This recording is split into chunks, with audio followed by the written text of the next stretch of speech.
Асеновград центъра. С крижинки. Това е моята е най-хубавата. Това е синя малина с ягода.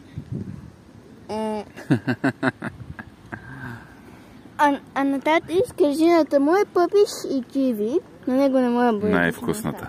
А на бати скрижината му е синя малина и синя дъвка. И остата му е пак е синя. Иначе е много хладничко тук на сянката. Супер.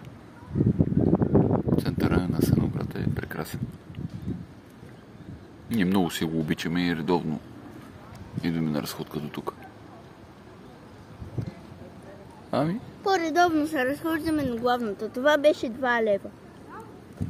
Да, 2 лева само. А в Пловдив малката чашка е толкова, е 3 лева. Нали? Само чашката. Край на клипчето.